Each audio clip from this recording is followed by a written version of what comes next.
സ്നേഹമുള്ളവരെ, പുതിയൊരു വീഡിയോയിലേക്ക് എല്ലാ പ്രിയപ്പെട്ടവർക്കും ഒരിക്കൽ കൂടി സ്വാഗതം. ഇന്ന് നമ്മൾ ചിന്തിക്കാൻ പോകുന്നത് അതിപ്രധാനമായിട്ടുള്ള ഒരു വിഷയമാണ്. ഇന്ന് ചിന്തിക്കാൻ പോകുന്ന വിഷയം യേശുക്രിസ്തുവിൻ്റെയും പൗലോസിൻ്റെയും യോഹന്നാൻ്റെയും വെളിപ്പാടുകൾ എന്ന് പറഞ്ഞാൽ ഉൽപ്പത്തി മുതൽ വെളിപ്പാട് വരെ പ്രവചനങ്ങളും വെളിപ്പാടുകളും ഇങ്ങനെ നിരന്നു കിടക്കുകയാണ്.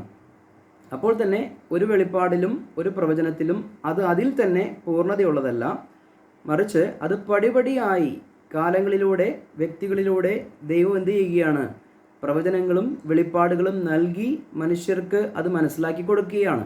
എന്ന് പറഞ്ഞാൽ ഉൽപ്പത്തി മുതൽ യേശുക്രിസ്തുവിനെ കുറിച്ചുള്ള വെളിപ്പാടായിക്കോട്ടെ, ദൈവരാജ്യത്തെക്കുറിച്ചുള്ള വെളിപ്പാടായിക്കോട്ടെ, അല്ലെങ്കിൽ നിത്യതയെക്കുറിച്ചുള്ള വെളിപ്പാടായിക്കോട്ടെ, ഇങ്ങനെ ഉൽപ്പത്തി മുതൽ അത് വന്ന് പ്രവാചകന്മാരിലൂടെ കൈമാറി യേശുക്രിസ്തുവിലൂടെ പറഞ്ഞ്, പൗലോസിലൂടെ പറഞ്ഞ്, യോഹന്നാനിലൂടെ പറഞ്ഞ് നിത്യതയിൽ എന്തായിത്തീരുമെന്ന് കൃത്യമായിട്ടുള്ളൊരു രൂപരേഖ ഉൽപ്പത്തി മുതൽ വെളിപ്പാട് വരെ നമുക്ക് കാണാൻ സാധിക്കുന്നതാണ്. അതുകൊണ്ടാണ് യേശുക്രിസ്തുവിൻ്റെ വെളിപ്പാട്, പൗലോസിൻ്റെ വെളിപ്പാട്, യോഹന്നാൻ്റെ വെളിപ്പാട് എന്നുള്ള തലക്കെട്ടിൽ നമ്മൾ ചില കാര്യങ്ങൾ ചിന്തിക്കാൻ പോകുന്നത്. നമുക്കറിയാം, യേശുക്രിസ്തു ഭൂമിയിലായിരുന്നപ്പോൾ പറയാതിരുന്ന അനേകം കാര്യങ്ങൾ പിന്നീട് യേശുക്രിസ്തു പൗലോസിലൂടെ വെളിപ്പെടുത്തി എന്ന് നമുക്കറിയാം. അപ്പോൾ തന്നെ യേശുക്രിസ്തുവും പൗലോസും ഇവിടെ വെളിപ്പെടുത്താതിരുന്ന സ്വർഗീയ സത്യങ്ങളെ പിന്നീട് യോഹന്നാൻ അപ്പോസ്തലന് ഒരു വെളിപ്പാട് നൽകിക്കൊണ്ട് ഭാവിയിൽ എന്താണ് സംഭവിക്കാനുള്ളത് എന്നുകൂടി യോഹന്നാൻ വെളിപ്പെടുത്തി കൊടുക്കാനിടയായി തീർന്നു. എന്ന് പറഞ്ഞാൽ പ്രോഗ്രസീവായി നമ്മൾ പരിശോധിക്കുകയാണെങ്കിൽ വെളിപ്പാടുകൾ പടിപടിയായി നൽകി അതിൻ്റെ പൂർണ്ണതയിൽ എത്തിച്ചിരിക്കുകയാണ്. അപ്പോൾ യേശുക്രിസ്തുവിൻ്റെയും പൗലോസിൻ്റെയും യോഹന്നാൻ്റെയും വെളിപ്പാടുകൾ എന്നുള്ള തലക്കെട്ടിൽ നമുക്കത് ചിന്തിക്കുമ്പോൾ ആദ്യത്തെ ഭാഗത്ത് നമ്മൾ ചിന്തിക്കാൻ പോകുന്നത് യേശുക്രിസ്തുവിനെ കുറിച്ചുള്ള അല്ലെങ്കിൽ യേശുക്രിസ്തുവിൻ്റെ വെളിപ്പാട് എന്നുള്ള വിഷയത്തെക്കുറിച്ചാണ്. നമുക്കൊന്ന് രണ്ട് വാക്യങ്ങളെ നമുക്കൊന്ന് വായിക്കാം. ഉൽപ്പത്തി പുസ്തകത്തിൽ 3-ാം അധ്യായത്തിൻ്റെ 15-ാം വാക്യത്തിൽ നമുക്കറിയാം, യേശുക്രിസ്തുവിനെ കുറിച്ചുള്ള അല്ലെങ്കിൽ സ്ത്രീയുടെ സന്തതി അല്ലെങ്കിൽ സാത്താൻ്റെ തലയെ തകർക്കുന്ന സ്ത്രീയുടെ സന്തതിയെക്കുറിച്ച് യേശുക്രിസ്തുവിനെ കുറിച്ച് അവിടെ പ്രവചിക്കുകയാണ്. തുടർന്ന് 2 സാമുവേൽ 7-ാം അധ്യായത്തിലേക്ക് വരുമ്പോൾ ദാവീദിലൂടെ അല്ലെങ്കിൽ ദാവീദിലൂടെ ജനിക്കാനിരിക്കുന്ന വാഗ്ദത്ത മശിഹയെക്കുറിച്ച് നാഥാൻ പ്രവാചകൻ അദ്ദേഹത്തിന് അറിവ് കൊടുക്കുകയാണ്. തുടർന്ന് നമുക്കറിയാം, യെശയ്യാ പ്രവാചകൻ, ദാനിയേൽ, മീഖ, സക്കറിയ, മലാക്കി എന്നിത്യാദി പ്രവാചകന്മാരിലൂടെ പടിപടിയായി യേശുക്രിസ്തുവിനെ കുറിച്ച് കൂടുതൽ വെളിപ്പാടുകൾ നൽകിക്കൊണ്ടിരിക്കുകയാണ്. അപ്പോൾ ഇതെല്ലാം കൂടി ഒരു പ്രവാചകനോ അല്ലെങ്കിൽ ഇതെല്ലാം കൂടി ഉൽപ്പത്തി പുസ്തകത്തിലോ മാത്രമല്ല ഉള്ളത്. ഉൽപ്പത്തി കഴിഞ്ഞ് പുറപ്പാട് അങ്ങനെ പോയി പ്രവാചകന്മാരുടെ ഗ്രന്ഥങ്ങളിലൂടെ കടന്നു പോകുമ്പോൾ യേശുക്രിസ്തുവിനെ കുറിച്ചുള്ളൊരു പൂർണ്ണ രൂപത്തിലേക്ക് നമുക്ക് എത്തിച്ചേരുവാൻ സാധിക്കുന്നുണ്ട്. അല്പമായിട്ട് അത് മനസ്സിലാക്കാൻ സാധിക്കുന്നുണ്ട്. നമുക്കറിയാം, യെശയ്യാ 9:6 യേശുക്രിസ്തുവിൻ്റെ ജനനത്തെക്കുറിച്ച് നമുക്കൊരു ശിശു നൽകപ്പെട്ടിരിക്കുന്നു എന്നുള്ളൊരു പ്രവചനം കാണാം. 7:14 ഇമ്മാനുവേൽ പ്രവചനത്തെക്കുറിച്ച് നമുക്ക് കാണാം.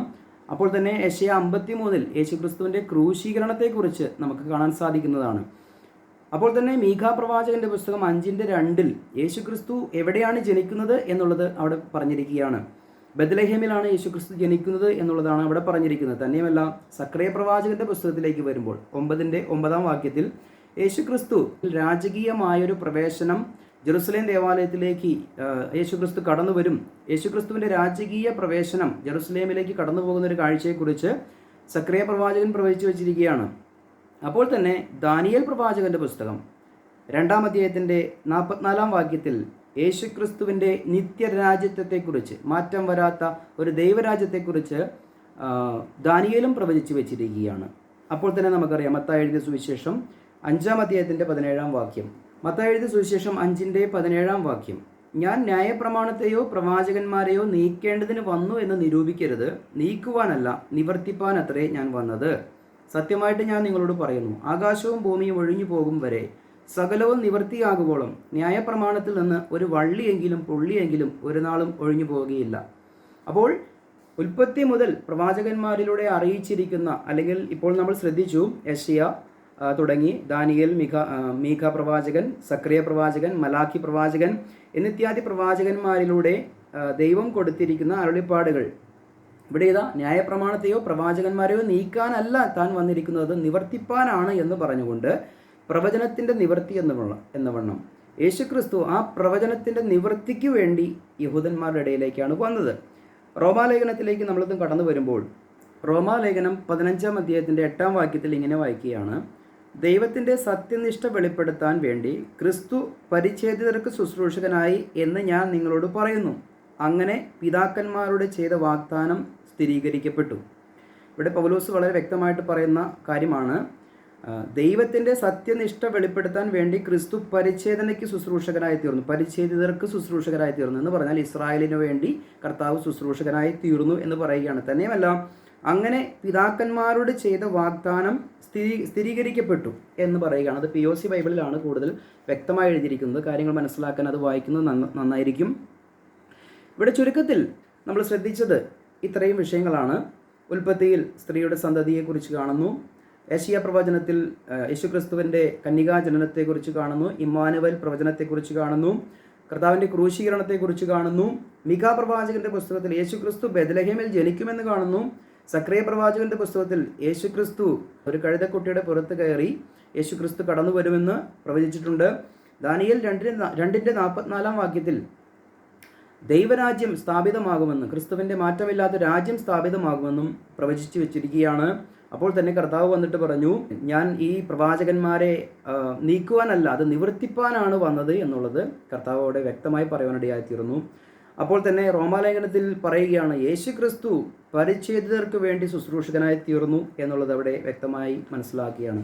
തന്നെയുമല്ല പ്രിയമുള്ളവരെ, അപ്പസ്തോല പ്രവൃത്തി 13-ാം അധ്യായത്തിൻ്റെ 46-47 വാക്യത്തിൽ വായിക്കുമ്പോൾ അവിടെ യഹൂദന്മാർ യേശുവിനെ മശീഹയായി അംഗീകരിച്ച് അവർ ദൈവരാജ്യത്തിലേക്ക് പ്രവേശിക്കണമായിരുന്നു. എന്നാൽ ആ ദൈവരാജ്യ പ്രവേശനത്തെ യഹൂദന്മാർ തിരസ്കരിക്കുന്ന ഒരു കാഴ്ച അപ്പസ്തോല പ്രവൃത്തി 13-46-47 വാക്യങ്ങൾ വായിച്ചാൽ കാണാം.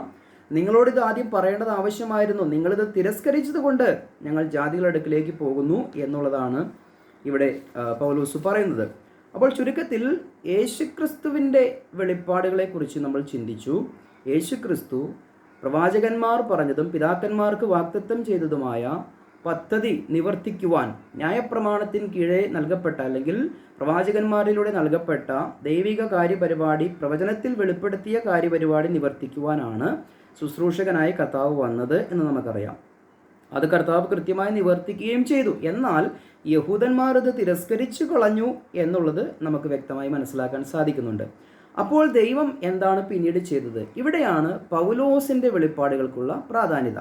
ഇപ്പോൾ നമ്മൾ ചിന്തിച്ചത് യേശുക്രിസ്തുവിൻ്റെ വെളിപ്പാട് എന്നുള്ളതാണ്. അപ്പോൾ യേശുക്രിസ്തു ന്യായപ്രമാണത്തിന് കീഴെ ജനിക്കപ്പെട്ട അല്ലെങ്കിൽ ഇവിടെ ലോകത്തിൽ വന്ന യേശുക്രിസ്തു ന്യായപ്രമാണത്തിൻ്റെ വള്ളിയോ പുള്ളിയോ നീക്കാതെ വണ്ണം ദൈവരാജ്യം സ്ഥാപിക്കുവാൻ കടന്നു വന്നപ്പോൾ അതിനെ യഹൂദന്മാർ തിരസ്കരിച്ചു കളഞ്ഞപ്പോൾ ഇവിടെ ഇതാ പുതിയ ചില വെളിപ്പാടുകളെ ദൈവം ആർക്ക് കൊടുക്കുകയാണ്? പൗലോസിന് കൊടുക്കുകയാണ്. എന്ന് പറഞ്ഞാൽ കർത്താവായ യേശുക്രിസ്തു തന്നെക്കുറിച്ചുള്ള പ്രവചന പദ്ധതിയുടെ നിവൃത്തിക്ക് വേണ്ടി കാര്യങ്ങൾ ചെയ്തപ്പോൾ ആ പ്രവചന നിവൃത്തി സംഭവിക്കാതെ യഹൂദനിത് തിരസ്കരിച്ചു കളഞ്ഞപ്പോൾ ദൈവം പൗലോസ് എന്ന് പറയുന്ന ഒരു മനുഷ്യനെ തിരഞ്ഞെടുത്ത് ചില വെളിപ്പാടുകൾ അദ്ദേഹത്തിന് കൊടുക്കുകയാണ്. ഇനി നമ്മൾ ചിന്തിക്കാൻ പോകുന്നത് പൗലോസിൻ്റെ വെളിപ്പാടുകളെക്കുറിച്ചാണ്. ഗലാത്യ ലേഖനം 1-ാം അധ്യായത്തിൻ്റെ 1-ാം വാക്യം, മനുഷ്യരിൽ നിന്നല്ല മനുഷ്യനാലുമല്ല യേശുക്രിസ്തുവിനാലും അവനെ മരിച്ചവരുടെ ഇടയിൽ നിന്ന് ഉയർപ്പിച്ച പിതാവായ ദൈവത്താലും അത്രേ അപ്പസ്തോലനായ പൗലോസ്. അപ്പോൾ അപ്പസ്തോലത്വത്തെക്കുറിച്ച് പൗലോസ് എങ്ങനെയാണ് അപ്പസ്തോലനായത് എന്നുള്ളത് ഗലാത്യ ലേഖനം 1-ന്റെ 1 പറയുകയാണ്. കർത്താവായ യേശുക്രിസ്തുവിനാലും യേശുക്രിസ്തുവിനെ മരിച്ചവരിൽ നിന്നും ഉയർപ്പിച്ച പിതാവായ ദൈവത്താലുമാണ് താൻ അപ്പസ്തോലനായിരിക്കുന്നതെന്ന് ഉറപ്പോടെ താൻ പ്രഖ്യാപിക്കുകയാണ്. കഴിഞ്ഞില്ല, താഴേക്കത് പഠിച്ചു വരുമ്പോൾ പൗലോസ് പറയുകയാണ്, ഞാൻ നിങ്ങളെ അറിയിച്ച സുവിശേഷത്തിൽ നിന്ന് വ്യത്യസ്തമായൊരു സുവിശേഷം ഇനി ഞങ്ങൾ തന്നെയോ സ്വർഗത്തിൽ നിന്നൊരു ദൂതൻ തന്നെയോ വന്ന് പറഞ്ഞാൽ അവൻ ശപിക്കപ്പെട്ടവൻ എന്ന് പറയുകയാണ്. കാരണം പൗലോസിന് ചില വെളിപ്പാടുകളാൽ ദൈവം ചില ശുശ്രൂഷകളെ ഏൽപ്പിച്ചു. എന്ന് പറഞ്ഞാൽ യേശുക്രിസ്തു ഭൂമിയിലായിരിക്കുമ്പോൾ താൻ വെളിപ്പെടുത്താതിരുന്ന ചില കാര്യങ്ങൾ യഹൂദന്മാരുടെ ദൈവരാജ്യത്തെ യഹൂദന്മാർ തിരസ്കരിച്ച് കളഞ്ഞത് മൂലം പൗലോസിലൂടെ ജാതികൾക്ക് വേണ്ടി ഒരു സുവിശേഷം ദൈവം ഹാൻഡ് ഓവർ ചെയ്യുകയാണ്. പുതിയ വെളിപ്പാടുകൾ അവിടെ തുടങ്ങുകയാണ്. പൗലോസിലൂടെ അത് ദൈവം കൊടുക്കുകയാണ്. പൗലോസ് വീണ്ടും പറയുകയാണ്, ഗലാത്യ ലേഖനം 1-ന്റെ 11-ാം വാക്യത്തിൽ പറയുകയാണ്, സഹോദരന്മാരെ, ഞാൻ അറിയിച്ച സുവിശേഷം മാനുഷ്യമല്ല എന്ന് നിങ്ങളെ ഓർപ്പിക്കുന്നു. അത് ഞാൻ മനുഷ്യരോട് പ്രാപിച്ചിട്ടില്ല, പഠിച്ചിട്ടുമില്ല, യേശുക്രിസ്തുവിൻ്റെ വെളിപ്പാടിനാൽ അത്രേ പ്രാപിച്ചത്. ഇവിടെ വ്യക്തമായി പറയുകയാണ്, ഞാനിത് മനുഷ്യരിൽ നിന്ന് പഠിച്ചതല്ല എന്ന് പറഞ്ഞാൽ അദ്ദേഹം ഗമാലിയേലിൻ്റെ പാദപീഠത്തിലിരുന്ന് ന്യായപ്രമാണം മുഴുവൻ അഭ്യസിച്ച മനുഷ്യനാണ്. അദ്ദേഹത്തിൻ്റെ പഠിപ്പിക്കലിൽ നിന്നും ലഭിക്കാത്ത മറ്റെന്തോ ഒരു കാര്യം യേശുക്രിസ്തുവിൻ്റെ വെളിപ്പാടിനാൽ തനിക്ക് ലഭിച്ചു എന്നാണ് പൗലോസ് പറയുന്നത്. ഇവിടെ പറയുകയാണ്, ഞാനിത് മനുഷ്യരിൽ നിന്നല്ല പ്രാപിച്ചത്. പിന്നെ എങ്ങനെയാണ്? യേശുക്രിസ്തുവിൻ്റെ വെളിപ്പാടിനാൽ അത്രേ പ്രാപിച്ചത്. ഇവിടെയാണ് പൗലോസിന് യേശുക്രിസ്തു ഈ വെളിപ്പാടുകൾ നൽകുകയാണ് എന്ന് മനസ്സിലാക്കാൻ സാധിക്കുന്നുണ്ട്. നമുക്കറിയാം, പൗലോസ് പറയുന്നുണ്ട്, വെളിപ്പാടുകളുടെ ആധിക്യത്താൽ എന്ന് പറയുന്ന രീതിയിൽ മൂന്നാം സ്വർഗം വരെ എടുക്കപ്പെടുന്ന ഒരു അവസ്ഥയെക്കുറിച്ച് പൗലോസ് ലേഖനത്തിൽ വ്യക്തമായി രേഖപ്പെടുത്തി വെച്ചിട്ടുണ്ട്. ഇദ്ദേഹത്തിന് കൂടെ കൂടെ വെളിപ്പാടുകൾ നൽകുകയാണ്. എന്തിനു വേണ്ടിയിട്ടാണ് വെളിപ്പാടുകൾ നൽകുന്നത്? താഴേക്ക് വായിക്കുമ്പോൾ നമുക്ക് മനസ്സിലാക്കാൻ സാധിക്കും. ഗലാത്യ ലേഖനം 2-ാം അധ്യായത്തിൽ തനിക്ക് ലഭിച്ച ഈ വെളിപ്പാടുകൾ തനിക്ക് ലഭിച്ചപ്പോൾ താൻ ഇത് മറ്റുള്ളവരോട് അറിയിക്കുകയാണ്. എന്നിട്ട് താൻ അറിയിക്കുന്ന ഈ സുവിശേഷം അതിൻ്റെ ആ പ്രത്യാശ അത് വ്യർത്ഥമായി പോകാതിരിക്കാൻ, തൻ്റെ ഈ അധ്വാനം വ്യർത്ഥമായി പോകാതിരിക്കാൻ വേണ്ടി 12 അപ്പോസ്തലന്മാരുടെ അടുക്കൽ പൗലോസ് പോയി താൻ ജാതികളുടെ അടുക്കൽ ഇന്ന സുവിശേഷമാണ് പറയുന്നത് എന്ന് അദ്ദേഹം പറയുന്നുണ്ട്. ഗലാത്യ ലേഖനം 2-ന്റെ 1-ാം വാക്യത്തിൽ 14 ആണ്ട് കഴിഞ്ഞിട്ട് ഞാൻ ബർന്നബാസുമായി തീത്തോസിനെയും കൂട്ടിക്കൊണ്ട് യെരുശലേമിലേക്ക് പോയി. ഞാനൊരു വെളിപ്പാടനുസരിച്ച് അത്രേ പോയത്. വീണ്ടും പറയുകയാണ്, ഞാനൊരു വെളിപ്പാടനുസരിച്ച് പോവുകയാണ്. കാരണം ഇത് വെളിപ്പാടെന്ന് പറഞ്ഞാൽ പുതിയതായി ചില കാര്യങ്ങൾ പൗലോസിനെ ദൈവം പഠിപ്പിക്കുകയാണ്. ഒരൊറ്റ ദിവസം കൊണ്ട് പൗലോസെ ഇന്നാ പിടിച്ചോ എന്ന് പറഞ്ഞു കൊടുത്ത വെളിപ്പാടിനെ കുറിച്ചല്ല ഞാൻ ഈ പറയുന്നത്. 10-25-30 വർഷത്തെ അന്തരത്തിൽ പൗലോസിനെ പടിപടിയായി ദൈവം എന്ത് ചെയ്തു? വെളിപ്പാടുകൾ നൽകി. കൃപയുടെ സുവിശേഷം എന്ന് പറഞ്ഞാൽ രാജ്യത്തിൻ്റെ സുവിശേഷത്തിൽ നിന്നും മാറ്റപ്പെട്ട് കൃപയുടെ ഒരു പുതിയൊരു സുവിശേഷം ദൈവം പരമേൽപ്പിച്ചു. ഈ സുവിശേഷത്തിന് വിരോധമായി ആരെങ്കിലും പറഞ്ഞാൽ അവൻ ശപിക്കപ്പെട്ടവൻ എന്നാണ് പൗലോസോടെ അർത്ഥമാക്കിയിരിക്കുന്നത്. എന്ന് പറഞ്ഞാൽ അതിനെ കൃപയുടെ സുവിശേഷത്തോട് രാജ്യത്തിൻ്റെ സുവിശേഷം മിക്സ് ചെയ്ത് പഠിപ്പിച്ചാലും, മറ്റൊരു സുവിശേഷം എന്ന് പറയുന്ന മറ്റേതെങ്കിലും വിധത്തിലുള്ള സുവിശേഷം പഠിപ്പിച്ചാലും, എന്ന് പറഞ്ഞാൽ പൗലോസ് പറയുന്ന ഈ സുവിശേഷത്തിൻ്റെ അകത്തുള്ള കാര്യങ്ങളല്ല നിങ്ങൾ പഠിപ്പിക്കുന്നതെങ്കിൽ കേൾക്കുന്നതെങ്കിൽ അവൻ ശപിക്കപ്പെട്ടവൻ എന്നുള്ള അർത്ഥത്തിലാണ് പൗലോസോട് പറയുന്നത്. എന്ന് പറഞ്ഞാൽ പൗലോസിന് ദൈവം കൊടുത്ത വെളിപ്പാടുകൾ നമ്മൾ ശ്രദ്ധിക്കേണ്ടതാണ്. നമ്മൾ ചിന്തിക്കുന്ന വിഷയം എന്താണ്? യേശുക്രിസ്തുവിൻ്റെ വെളിപ്പാട്, പൗലോസിൻ്റെ വെളിപ്പാട്, യോഹന്നാൻ അപ്പോസ്തലൻ്റെ വെളിപ്പാട്. ഇപ്പോൾ നമ്മൾ ചിന്തിക്കുന്നത് പൗലോസിൻ്റെ വെളിപ്പാടുകളെ കുറിച്ചാണ്. ഇനി നമുക്ക് എഫെസ് ലേഖനത്തിലേക്കൊന്ന് കടന്നു വരാം. എഫെസ് ലേഖനത്തിൽ പൗലോസിന് ഈ വെളിപ്പാടുകൾ എങ്ങനെയാണ് ലഭിച്ചതെന്നും അല്ലെങ്കിൽ ഈ വെളിപ്പാടുകളുടെ പ്രത്യേകത എന്തെന്നും വ്യക്തമായിട്ട് എഴുതിയിരിക്കുകയാണ്. നമുക്ക് ആ കാര്യങ്ങളൊന്ന് ചിന്തിക്കാം. എഫെസ് ലേഖനം 2-ാം അധ്യായം 8-ാം വാക്യത്തിൽ വായിക്കുകയാണ്, കൃപയാലല്ലോ നിങ്ങൾ വിശ്വാസം മൂലം രക്ഷിക്കപ്പെട്ടിരിക്കുന്നത്, അതിനും നിങ്ങൾ കാരണമല്ല, ദൈവത്തിൻ്റെ ദാനമത്രേ ആകുന്നു എന്ന് പറയുകയാണ്. കൃപയാലുള്ള ഒരു സൗജന്യ രക്ഷയെക്കുറിച്ച് പൗലോസ് ഇവിടെ പറഞ്ഞു തുടങ്ങിയിട്ട് ഇങ്ങനെ പറയുകയാണ്. 3-ാം അധ്യായത്തിലേക്ക് വരുമ്പോൾ പറയുകയാണ്, അത് നിമിത്തം പൗലോസ് എന്ന ഞാൻ ജാതികളായി നിങ്ങൾക്ക് വേണ്ടി ക്രിസ്തുവിൻ്റെ ബദ്ധനായിരിക്കുന്നു. നിങ്ങൾക്കായി എനിക്ക് ലഭിച്ച ദൈവകൃപയുടെ വ്യവസ്ഥയെക്കുറിച്ച് ഞാൻ മീതെ ചുരുക്കത്തിൽ എഴുതിയതുപോലെ വെളിപ്പാടിനാൽ എനിക്കൊരു മർമ്മം അറിവായി വന്നു എന്ന് നിങ്ങൾ കേട്ടിട്ടുണ്ടല്ലോ. ഇവിടെ പൗലോസ് വ്യക്തമായി പറയുകയാണ്, നിങ്ങൾക്കായി എന്ന് പറഞ്ഞ ജാതികളോട് പറയുകയാണ്, നിങ്ങൾക്കായിട്ട് ഒരു ദൈവകൃപയുടെ വ്യവസ്ഥ, ഒരു പ്രത്യേക വ്യവസ്ഥ പൗലോസിനെ പരമേൽപ്പിച്ചിരിക്കുകയാണ് ദൈവം. അത് എന്താണെന്ന് മീതെ ചുരുക്കത്തിൽ ഞാൻ എഴുതിയിട്ടുണ്ടല്ലോ. അപ്പോൾ മീതെയുള്ള കാര്യങ്ങൾ വായിച്ചാൽ എന്താണ് ആ വെളിപ്പാടെന്നും ജാതികൾക്ക് വേണ്ടി ദൈവം കരുതി വെച്ചിരിക്കുന്ന ആ ശുശ്രൂഷ എന്തെന്നും മനസ്സിലാക്കാൻ പറ്റും എന്നാണ് പൗലോസോട് പറയുന്നത്. അതിൻ്റെ ആ മർമ്മം തിരിച്ചറിയാൻ കഴിയുമെന്നാണ് പറയുന്നത്. വെളിപ്പാടിനാൽ ഒരു മർമ്മം തനിക്ക് മനസ്സിലാക്കാൻ സാധിച്ചു എന്ന് കേട്ടിട്ടുണ്ടല്ലോ എന്ന് പറഞ്ഞിട്ട് താഴേക്ക് പറയുകയാണ്, നിങ്ങളത് വായിച്ചാൽ ക്രിസ്തുവിനെ സംബന്ധിച്ചുള്ള മർമ്മത്തിൽ എനിക്കുള്ള ബോധം നിങ്ങൾക്ക് ഗ്രഹിക്കാം. ഇത് വായിച്ചാൽ മാത്രമാണ് ക്രിസ്തുവിൻ്റെ ഈ മാർമിക സത്യത്തെക്കുറിച്ച് പൗലോസിന് എന്താണ് ഉൾക്കാഴ്ചയുള്ളത് എന്ന് മനസ്സിലാക്കാൻ സാധിക്കുകയുള്ളൂ. അതുകൊണ്ട് നമ്മൾ പൗലോസിൻ്റെ ലേഖനങ്ങൾ കൃത്യമായി വായിക്കേണ്ടത് ആവശ്യമാണ്. താഴേക്ക് പറയുകയാണ്, ആ മർമ്മം ഇപ്പോൾ അവൻ്റെ വിശുദ്ധ അപ്പോസ്തലന്മാർക്കും പ്രവാചകന്മാർക്കും ആത്മാവിൽ വെളിപ്പെട്ടതുപോലെ പൂർവ്വകാലങ്ങളിൽ മനുഷ്യർക്ക് അറിവായി വന്നിരുന്നില്ല. പൂർവ്വകാലങ്ങളിൽ പൗലോസ് ഇപ്പോൾ പറയുന്ന ഈ വെളിപ്പാടുകളെക്കുറിച്ച് അല്ലെങ്കിൽ തനിക്ക് കിട്ടിയ മാർമിക സത്യം പൂർവ്വകാലങ്ങളിൽ ആർക്കും തന്നെ മനസ്സിലായിരുന്നില്ല. ഇപ്പോഴാണത് വെളിപ്പെട്ടത് എന്നാണ് പൗലോസ് പറയുന്നത്. എന്ന് പറഞ്ഞാൽ യേശുക്രിസ്തുവിൻ്റെ ജനനത്തെക്കുറിച്ചും താൻ എവിടെ ജനിക്കുമെന്നും അല്ലെങ്കിൽ യേശുക്രിസ്തുവിൻ്റെ ക്രൂശീകരണത്തെക്കുറിച്ചും അങ്ങനെയെല്ലാം നിത്യരാജ്യം സ്ഥാപിക്കുന്നതിനെക്കുറിച്ചൊക്കെ പ്രവാചകന്മാർ രേഖപ്പെടുത്തി വെച്ചിട്ടുണ്ട്. എന്നാൽ ഇവർക്ക് ആർക്കും വെളിപ്പെടുത്തി കൊടുക്കാത്ത ഒരു സ്വർഗീയ സത്യം, മാർമിക സത്യം പൗലോസിന് ഇവിടെ വെളിപ്പെടുത്തി കൊടുത്തു എന്ന് പൗലോസ് ഇവിടെ പറയുകയാണ്. കാരണം ഗലാത്യ ലേഖനത്തിൽ നമ്മൾ പഠിച്ചു, പൗലോസ് അപ്പോസ്തലനായിരിക്കുന്നത് യേശുക്രിസ്തുവിനാലും യേശുക്രിസ്തുവിനെ മരിച്ചവരിൽ നിന്ന് ഉയർപ്പിച്ച പിതാവായ ദൈവത്താലുമാണ് താൻ അപ്പോസ്തലനായിരിക്കുന്നത് യേശുക്രിസ്തുവിനാലുള്ള വെളിപ്പാടിനാലാണ് തനിക്കിത് സത്യം മനസ്സിലായത്. ഇത് പൂർവ്വകാലങ്ങളിൽ, മുൻപുള്ള കാലങ്ങളിൽ ആർക്കും തന്നെ ആക്കാൻ സാധിച്ചിരുന്നില്ല. ദൈവം അത് വെളിപ്പെടുത്തി കൊടുത്തിരുന്നില്ല. ഇപ്പോഴാണത് വെളിപ്പെട്ട് വന്നത് എന്ന് പറഞ്ഞിട്ട് പൗലോസ് പിന്നെയും പറയുകയാണ്, അതോ ഈ സുവിശേഷത്തെ പ്രത്യേകത എന്താണ്? അതോ ജാതികൾ സുവിശേഷത്താൽ യേശുക്രിസ്തുവിൻ്റെ കൂട്ടവകാശികളും ഏക ശരീരസ്ഥരും എന്ന് പറഞ്ഞാൽ ബോഡി ഓഫ് ക്രൈസ്റ്റും വാഗ്ദത്തത്തിൻ പങ്കാളികളും ആകണം എന്നുള്ളത് തന്നെ. ആ സുവിശേഷത്തിനു ഞാൻ അവൻ്റെ ശക്തിയുടെ വ്യാപാരപ്രകാരം എനിക്ക് ലഭിച്ച ദൈവത്തിൻ്റെ കൃപാദാനത്താൽ ശുശ്രൂഷകാരനായി തീർന്നു. സകല വിശുദ്ധന്മാരിലും ഏറ്റവും ചെറിയവനായ എനിക്ക് ജാതികളോട് യേശുക്രിസ്തുവിൻ്റെ അപ്രമേയധനത്തെക്കുറിച്ച് പ്രസംഗിപ്പാനും സകലവും സൃഷ്ടിച്ച ദൈവത്തിൽ അനാദികാലം മുതലേ മറഞ്ഞു കിടന്ന മർമ്മത്തിൻ്റെ വ്യവസ്ഥ ഇന്നതെന്ന് എല്ലാവർക്കും പ്രകാശിപ്പിപ്പാനുമായി ഈ കൃപ നൽകിയിരിക്കുന്നു. 9-ാം വാക്യം വളരെ പ്രാധാന്യമുള്ള വാക്യമാണ്. ദൈവത്തിൽ, കണ്ടോ, സകലവും സൃഷ്ടിച്ച ദൈവത്തിൽ, ദൈവമാണ് സകലവും സൃഷ്ടിച്ചത്. ആ സൃഷ്ടിച്ച സൃഷ്ടാവായ ദൈവത്തിൽ അനാദികാലം മുതലേ മറഞ്ഞു കിടന്ന ഒരു മർമ്മം, ദൈവത്തിൻ്റെ ഹൃദയത്തിൽ മാത്രം ഇരുന്നൊരു സ്വർഗീയ സത്യമാണ് ഇപ്പോൾ പൗലോസിന് വെളിപ്പെടുത്തി ദൈവം കൊടുത്തത്. ഈ വെളിപ്പാട് യേശുക്രിസ്തു ഭൂമിയിലായിരിക്കുമ്പോൾ പറഞ്ഞിട്ടില്ല, ദൈവം അത് വെളിപ്പെടുത്തിയിട്ടില്ല. ഇവിടെ ഇതാ അനാദികാലം മറഞ്ഞിരുന്ന ഒരു മാർമിക സത്യം പൗലോസിന് ദൈവം വെളിപ്പെടുത്തി കൊടുത്തു എന്നാണ് ഇവിടെ പറയുന്നത്. തന്നെയുമല്ല, ആ മർമ്മത്തിൻ്റെ വ്യവസ്ഥ ഇന്നതെന്ന്, ഈ മർമ്മത്തിനൊരു വ്യവസ്ഥയുണ്ട്, ഈ കൃപയുടെ സുവിശേഷത്തിനൊരു പ്രത്യേക വ്യവസ്ഥയുണ്ട്.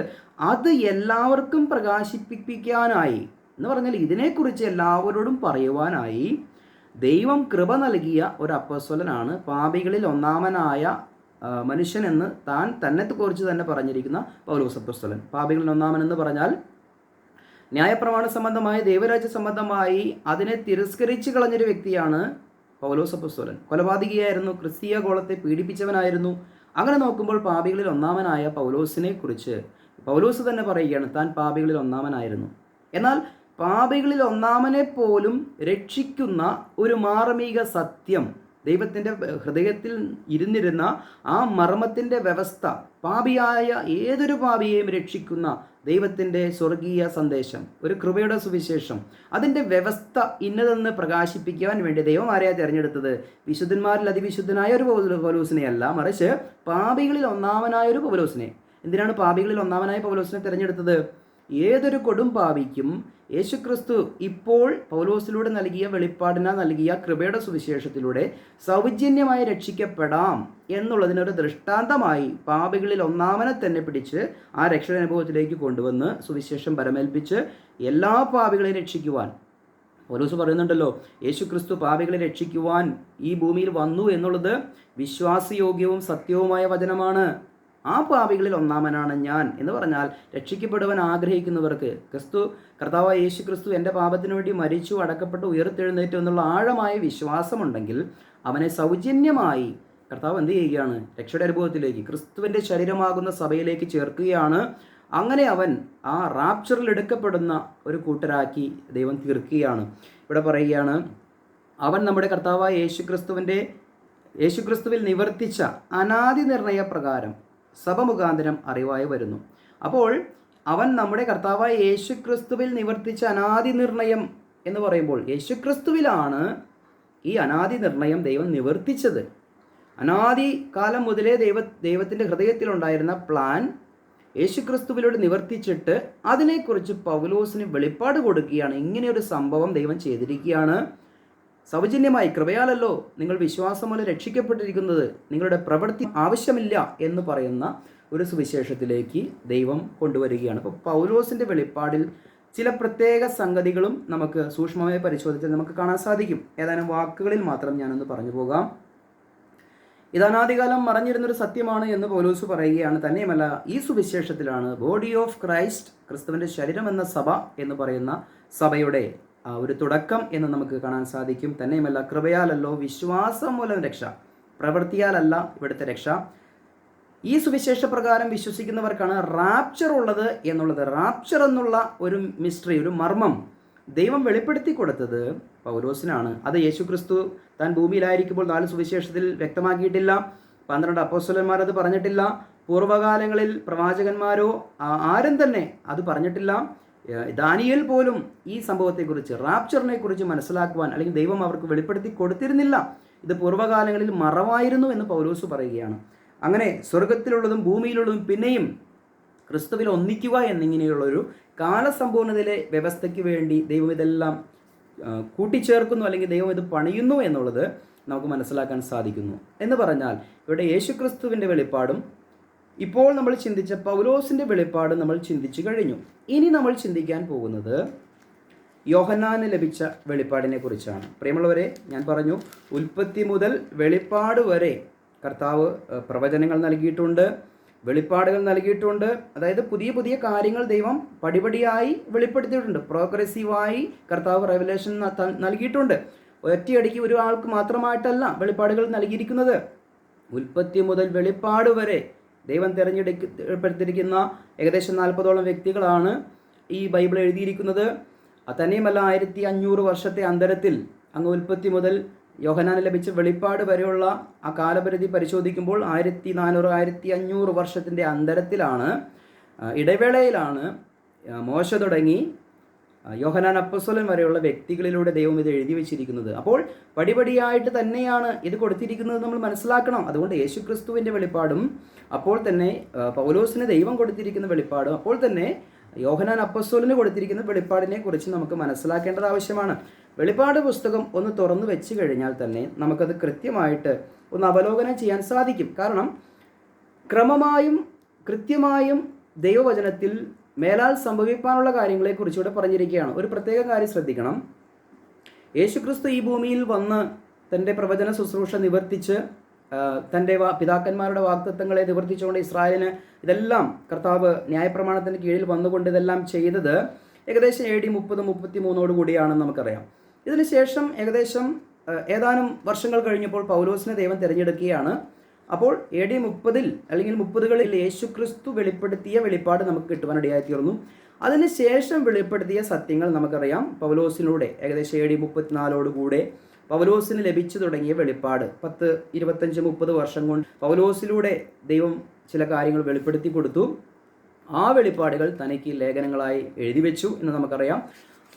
ഇതെല്ലാം കഴിഞ്ഞ ശേഷം AD 95 അന്ന് വരെ വെളിപ്പെടുത്തി കൊടുക്കാത്തതും അല്ലെങ്കിൽ അതുവരെ വെളിപ്പെടുത്തിയിട്ടുള്ള ചില സത്യങ്ങളും യോഹന്നാൻ എക്സ്ട്രാ ആയി ദൈവം കാണിച്ചു കൊടുക്കുകയാണെന്ന് പറഞ്ഞാൽ, നമുക്ക് യോഹന്നാൻ എഴുതിയ വെളിപ്പാട് അത് നമുക്കൊന്ന് വായിക്കാം. യോഹന്നാൻ ഉണ്ടായ വെളിപ്പാട് 1-ാം അധ്യായം 1-ാം വാക്യം. യേശുക്രിസ്തുവിൻ്റെ വെളിപ്പാട് വേഗത്തിൽ സംഭവിപ്പാനുള്ളത് തൻ്റെ ദാസന്മാരെ കാണിക്കേണ്ടതിന് ദൈവം അത് അവന് കൊടുത്തു. അവനത് തൻ്റെ ദൂതൻ മുഖാന്തരം അയച്ച് തൻ്റെ ദാസനായ യോഹന്നാന് പ്രദർശിപ്പിച്ചു. ഇവിടെ കൃത്യമായിട്ട് പറയുകയാണ്, യോഹന്നാന് ലഭിച്ച വെളിപ്പാടിൽ പറയുകയാണ്, ദൈവം യേശുക്രിസ്തുവിന് കൊടുത്തു, യേശുക്രിസ്തു തൻ്റെ ദൂതന് കൊടുത്തു, ദൂതൻ യോഹന്നാന് കൊടുത്തു എന്നാണ് പറയുന്നത്. ഏത് വിധേനയും ദൈവം യോഹന്നാന് വെളിപ്പാട് കൊടുക്കുകയാണ്. അങ്ങനെ നോക്കുമ്പോൾ അതിൻ്റെ 1-11 വാക്യത്തിൽ കാണുകയാണ്, നീ കാണുന്നത് ഒരു പുസ്തകത്തിൽ എഴുതുക, എന്നിട്ട് ചില കാര്യങ്ങൾ ചെയ്യുവാൻ പറയുകയാണ്. അപ്പോൾ നീ കാണുന്നത് എഴുതാൻ പറഞ്ഞാൽ കാണിച്ചു കൊടുക്കും, അപ്പോൾ എഴുതുക എന്നുള്ളതാണ് ഇവിടുത്തെ അർത്ഥം. വെളിപ്പാട് പുസ്തകം 4-ാം അധ്യായത്തിൻ്റെ 1-ാം വാക്യത്തിലേക്ക് വരുമ്പോൾ വെളിപ്പാട് 4-ന്റെ 1-ാം വാക്യത്തിൽ പറയുകയാണ്, അതിൻ്റെ പകുതി തുടങ്ങി വായിക്കുകയാണ്, ഇവിടെ കയറി വരിക, മേലാൽ സംഭവിപ്പാനുള്ളത് ഞാൻ നിനക്ക് കാണിച്ചു തരാം എന്ന് കൽപ്പിച്ചു. ഇവിടെ പ്രത്യേകമായി ശ്രദ്ധിക്കണം. AD 30കളിൽ കർത്താവായ യേശുക്രിസ്തു കർത്താവ് പിതാവായ ദൈവം ഏൽപ്പിച്ച വെളിപ്പാടുകളും പറയാൻ പറഞ്ഞതും പിതാവിൻ്റെ ഇഷ്ടം അവിടെ നിവർത്തിച്ചു എന്ന് നമുക്കറിയാം. അതിനുശേഷം യഹൂദജനം ഇത് തിരസ്കരിച്ചു കളഞ്ഞപ്പോൾ പൗലോസിലൂടെ യേശുക്രിസ്തുവിലൂടെ തന്നെ ഒരു വെളിപ്പാട് പൗലോസിന് കൊടുക്കുകയാണ് എന്നുള്ള ചരിത്രവും നമ്മൾ പൗലോസിൻ്റെ വെളിപ്പാടിൽ നമ്മൾ ചിന്തിച്ചു.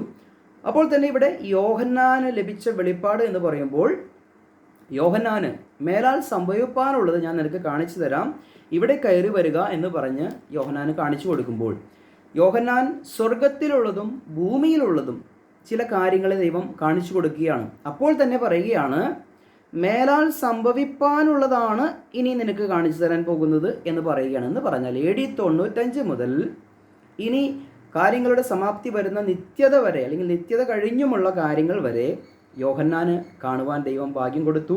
അത് വെളിപ്പാട് പുസ്തകത്തിൽ രേഖപ്പെടുത്തി വെച്ചിരിക്കുകയാണ്. അതാണ് ഇനി നമ്മൾ ചിന്തിക്കാൻ പോകുന്നത്. നമുക്കറിയാം, ആദ്യമായി യോഹന്നാൻ കാണുന്നത് 4-5 അധ്യായങ്ങൾ പരിശോധിക്കുമ്പോൾ ഒരു സ്വർഗീയ ദർശനമാണ്.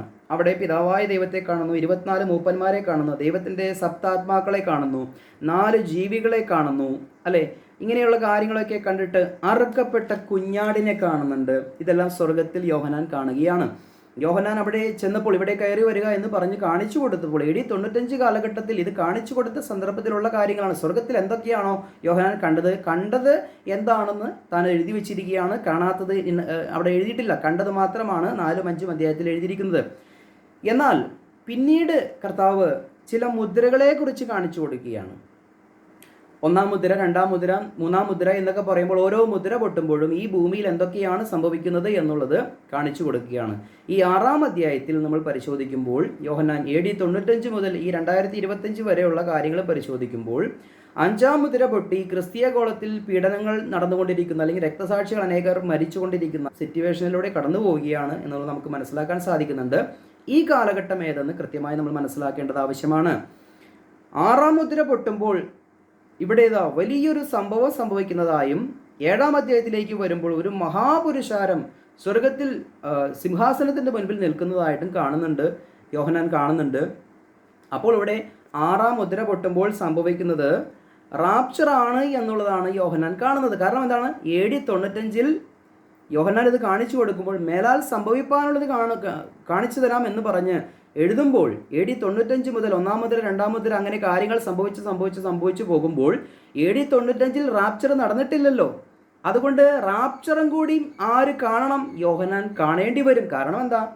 മേലാൽ സംഭവിക്കാനുള്ള കൂട്ടത്തിൽ ഈ റാപ്ചറും ഉൾക്കൊണ്ടിരിക്കുന്നത് കൊണ്ട് ബോഡി ഓഫ് ക്രൈസ്റ്റിൻ്റെ ജൈത്രയാത്രയും റാപ്ചറും യോഹന്നാൻ കണ്ടു. പക്ഷേ സത്യത്തിൽ യോഹന്നാൻ ഇത് മനസ്സിലായില്ല എന്നുള്ളതാണ് നമുക്ക് വെളിപ്പാട് 7-ാം അധ്യായത്തിൻ്റെ 13 മുതലുള്ള വാക്യങ്ങളെ വായിക്കുമ്പോൾ മനസ്സിലാക്കാൻ സാധിക്കുന്നത്. കാരണം ഇത് ദൈവം കൊടുക്കുന്ന വെളിപ്പാടാണ്.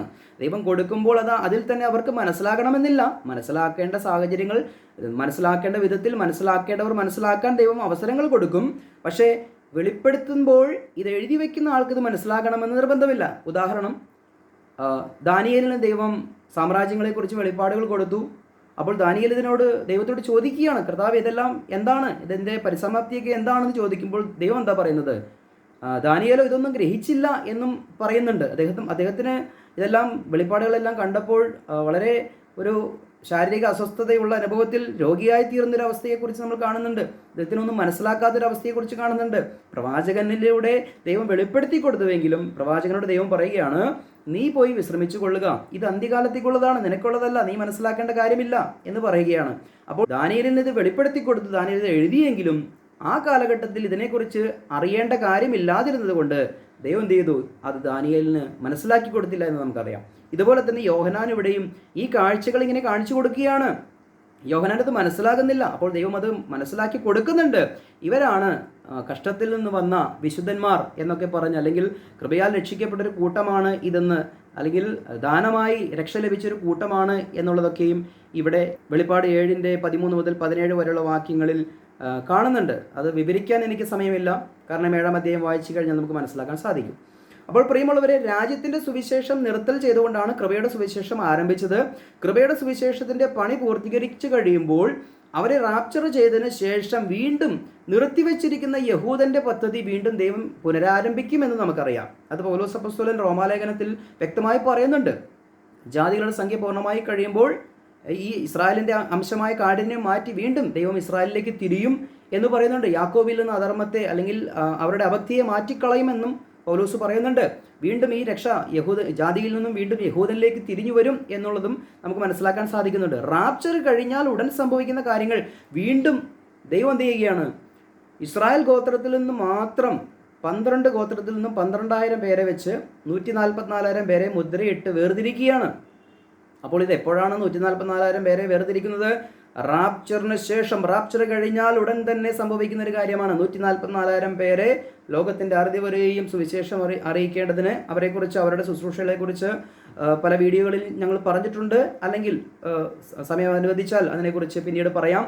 എങ്കിലും ഒരു പ്രത്യേക ശുശ്രൂഷയ്ക്ക് വേണ്ടി പണ്ട് 12 അപ്പോസ്തലന്മാരെ തിരഞ്ഞെടുത്തതുപോലെ ഇവിടെ 12,000 പേരെ വെച്ച് 144,000 പേരെ ഇവിടെ തിരഞ്ഞെടുക്കുകയാണ്.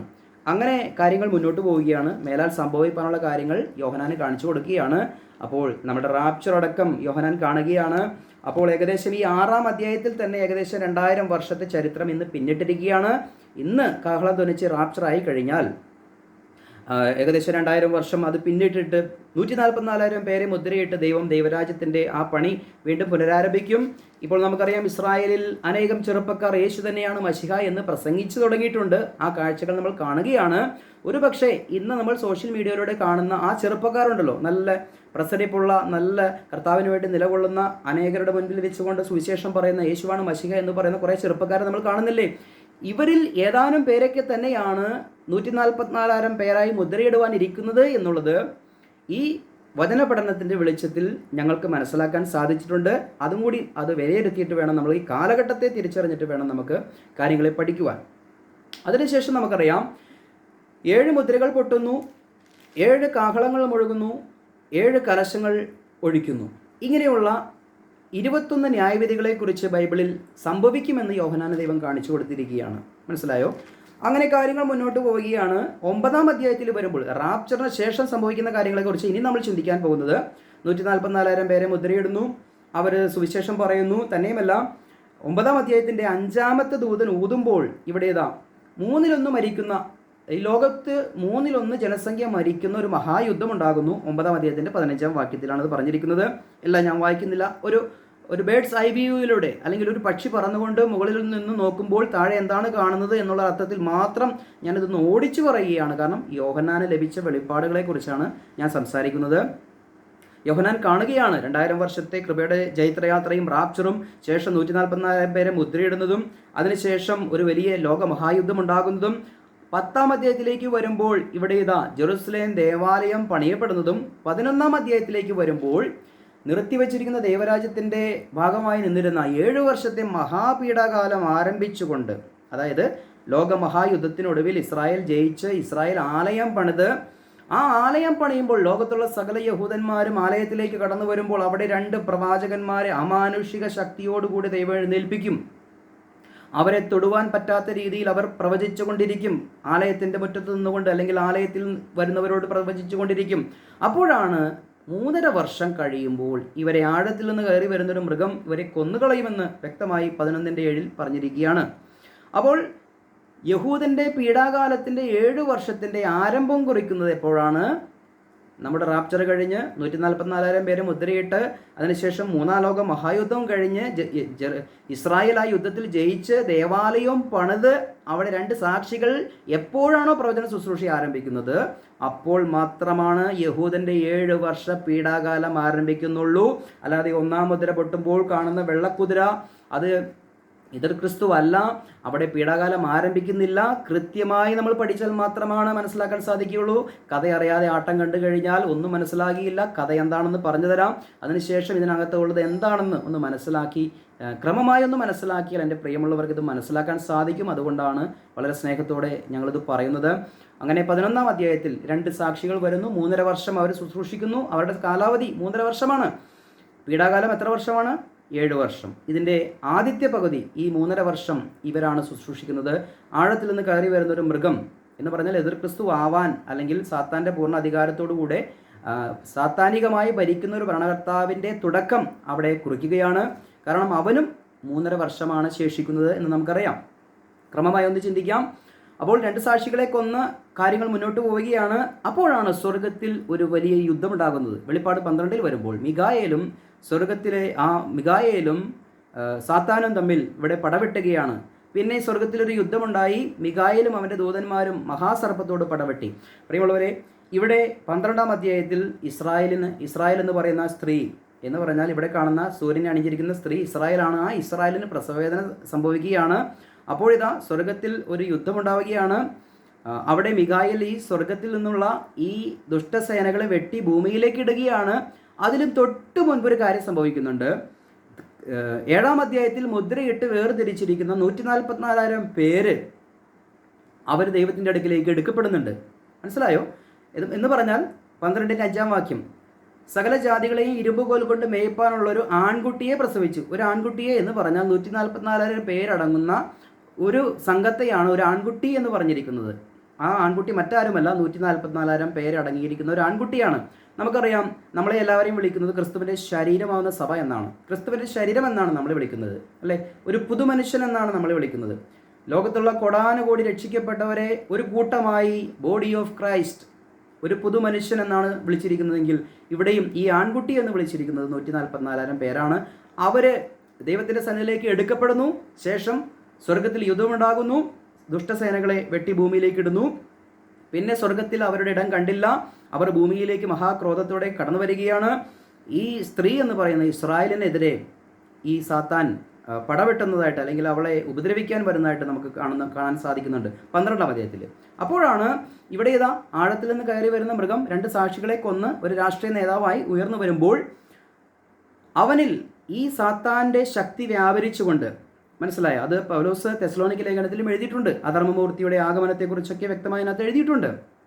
ചുരുക്കമായി ഞാൻ പറയുകയാണ്, 13-ന്റെ 5-ാം വാക്യം, വമ്പും ദൂഷണവും സംസാരിക്കുന്ന വായ് അതിന് ലഭിച്ചു, 42 മാസം പ്രവർത്തിപ്പാൻ അധികാരവും ലഭിച്ചു എന്ന് പറഞ്ഞാൽ 3.5 വർഷക്കാലം ഈ എതിർ ക്രിസ്തു, ഈ മൃഗം എന്ന് പറയുന്ന ഈ രാഷ്ട്രീയ നേതാവിന് ഭരിക്കുവാൻ കാലം കൊടുക്കുകയാണ്. എന്ന് പറഞ്ഞാൽ 3.5 വർഷം 2 പ്രവാചകന്മാർക്ക്, 3.5 വർഷം എതിർ ക്രിസ്തുവിന്. അപ്പോൾ ആലയം പണിത് അവിടെ പ്രവചന ശുശ്രൂഷ ആരംഭിക്കുമ്പോൾ 7 വർഷം ആരംഭിച്ച് 3.5 വർഷം പിന്നിട്ട് തുടർന്നുള്ള 3.5 വർഷം അതികഠിനമായി ഇവിടെ ഈ ലോകത്തെ അല്ലെങ്കിൽ അവൻ ഭരിക്കുകയാണ്. അതിനുശേഷം നമ്മൾ കാണുന്നത് 14-ാം അധ്യായത്തിലേക്ക് വരുമ്പോൾ ഈ മൃഗത്തിന് അധികാരം ലഭിച്ചപ്പോൾ എന്താണ്, അവൻ 666 മുദ്രയും കാര്യങ്ങളൊക്കെ കൊണ്ടുവന്ന് അപ്പോഴേക്കും ഇസ്രായേലിലുള്ള ഏതാനും പേർ മനസ്സിലാക്കി ഇവൻ വ്യാജനാണ് എന്ന് മനസ്സിലാക്കിയപ്പോൾ ഈ എതിർ ക്രിസ്തുവിൻ്റെ ഭരണ സംവിധാനത്തോട് എതിർത്ത് നിന്നുകൊണ്ട് പോരാട്ടം കഴിക്കും. അപ്പോഴാണ് ഇവർ എന്ത് ചെയ്യുന്നത്, കൊല്ലപ്പെടുന്നത്. അപ്പോൾ പറയുകയാണ്, വെളിപ്പാട് 14-ന്റെ 13 പറയുകയാണ്, ഇന്നു മുതൽ കർത്താവിൽ മരിക്കുന്ന മൃതന്മാർ ഭാഗ്യവാന്മാർ.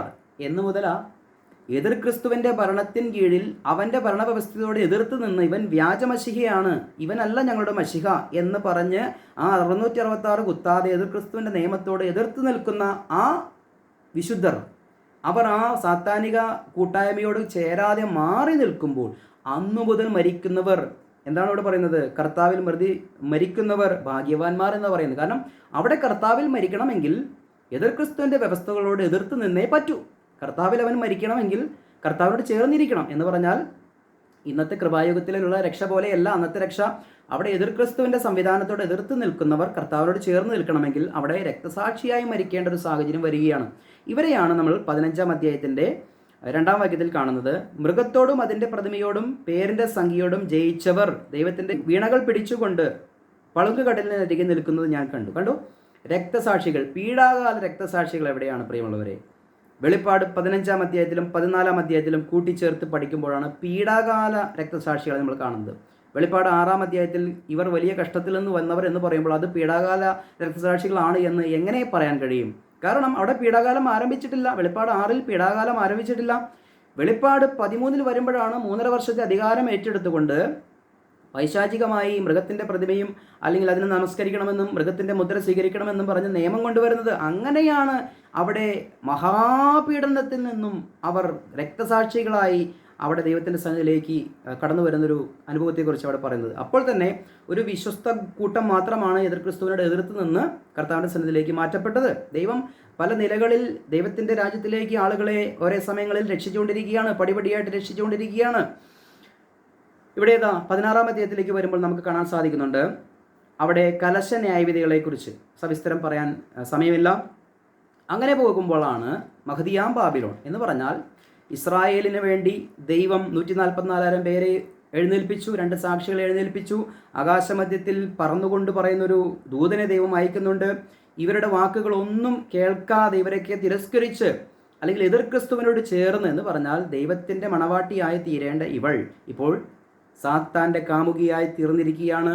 അങ്ങനെ ദൈവത്തിൻ്റെ ജനമായിരിക്കേണ്ട, ദൈവത്തിൻ്റെ മണവാട്ടിയായിരിക്കേണ്ടവൾ സാത്താൻ്റെ മണവാട്ടിയായപ്പോൾ, മണവാട്ടി എന്ന് പറയാൻ കഴിയുകയില്ല, സാത്താൻ്റെ കാമുകിയായപ്പോൾ, പരസംഗമുള്ളവളായി തീർന്നപ്പോൾ, അങ്ങനെയുള്ളൊരു കൂട്ടത്തെ, ഇസ്രായേലിലെ അവിശ്വസ്ത കൂട്ടത്തെ, മഹാപുരോഹിത വർഗത്തെ, ആ കൂട്ടത്തെ, മനസ്സിലായോ, വിളിക്കുന്നൊരു പേരാണ് മഹദിയാം ബാബിലോൺ. ആ മഹദിയാം ബാബിലോണിനെയും ന്യായം വിധിക്കുന്ന കാഴ്ചകൾ യോഹന്നാന് വെളിപ്പാടിലൂടെ കാണിച്ചു കൊടുക്കുകയാണ്. തുടർന്ന് 7 വർഷത്തിൻ്റെ പീഡാകാലത്തിൻ്റെ ഒടുവിൽ വെളിപ്പാട് 19-ാം അധ്യായത്തിൽ യേശു ക്രിസ്തു മഹത്വത്തിൽ പ്രത്യക്ഷപ്പെടുന്ന കാഴ്ചയാണ് കാണുന്നത്. അപ്പോൾ വെളിപ്പാട് 11-ാം അധ്യായത്തിലാണ് 7 വർഷത്തിൻ്റെ ആരംഭിക്കുന്നത്. വെളിപ്പാട് 19-ലാണ് 7 വർഷം പൂർത്തീകരിച്ച് യേശുക്രിസ്തു മടങ്ങി വരുന്നത്. അപ്പോൾ യേശുക്രിസ്തുവിൻ്റെ നൽകപ്പെട്ട ഈ വെളിപ്പാടിൽ, യോഹന്നാൻ്റെ വെളിപ്പാടിൽ നമ്മൾ പരിശോധിക്കുമ്പോൾ പീഡാകാലം എവിടെ ആരംഭിച്ച് എവിടെ അവസാനിക്കുന്നു എന്നുള്ളത് പഠിക്കുമ്പോഴാണ് ഈ കാര്യങ്ങൾ കൃത്യമായി മനസ്സിലാക്കാൻ സാധിക്കുകയുള്ളൂ. തുടർന്ന് നമുക്കറിയാം 20-ാം അധ്യായത്തിലേക്ക് വരുമ്പോൾ പിശാചും സാത്താനും എന്നുള്ള പഴയ പാമ്പിനെ, ഈ മഹാസർപ്പത്തെ പിടിച്ച് 1000 സംവത്സരത്തേക്ക് ചങ്ങലയിട്ടിരിക്കുന്ന അല്ലെങ്കിൽ ബന്ധിച്ചിട്ടിരിക്കുന്ന ഒരു അവസ്ഥയെക്കുറിച്ച് കാണുന്നുണ്ട്. നമുക്കറിയാം കർത്താവ് മഹത്വത്തിൽ പ്രത്യക്ഷപ്പെടുന്നു. 7 വർഷത്തിൻ്റെ പീഡാകാലത്തിൻ്റെ ഒടുവിൽ കർത്താവ് മഹത്വത്തിൽ പ്രത്യക്ഷപ്പെടുന്നു. അതിനുശേഷം ആദ്യം വന്ന് ചെയ്യുന്നത് എന്താണ്? ചില കാര്യങ്ങൾ കർത്താവ് ചെയ്യുന്നുണ്ട്. കള്ളപ്രവാചകനെയും മൃഗത്തെയും പിടിച്ച് കെട്ടി തീപോയിലേക്ക് തള്ളിയിടുന്നൊരു കാഴ്ചയുണ്ട്. അപ്പോൾ തന്നെ സാത്താനെ പിടിച്ച് 1000 ആണ്ടിലേക്ക് ബന്ധിച്ചിടുന്നൊരവസ്ഥയുണ്ട്. അപ്പോഴാണ് അവിടെ ചില പുനരുദ്ധാനങ്ങൾ നടക്കുന്നു. അവർ ജീവിച്ച് 1000 ആണ്ട് ക്രിസ്തുവിനോട് കൂടി വാഴുന്നു. അതാണ് ദൈവരാജ്യം. 1000 ആണ്ട് എന്ന് പറയുന്ന സംവിധാനം അവിടെ നടക്കുകയാണ്. അപ്പോൾ ബോഡി ഓഫ് ക്രൈസ്റ്റ് റാപ്ചറായി സ്വർഗത്തിൽ 1000 വർഷത്തിലും മേലെ നമ്മൾ അവിടെയാണ്. തുടർന്ന് നമ്മൾ റിട്ടേൺ അടിച്ച് ഇവിടെ വരുന്നില്ല. നമുക്ക് 1000 ആണ്ടിൽ ഭൂമിയിൽ യാതൊരു കാര്യവുമില്ല. പ്രത്യേകം ശ്രദ്ധിക്കണം. ഇവിടെ സ്വർഗത്തിലുള്ള നമ്മളും ഭൂമിയിലുള്ള ഇവരും പിന്നീട് 1000 വർഷത്തിന് ശേഷം പുത്തനാം യെരൂശലേമിൽ ഒന്നിക്കും എന്നുള്ള സത്യം നമ്മൾ മനസ്സിലാക്കണം.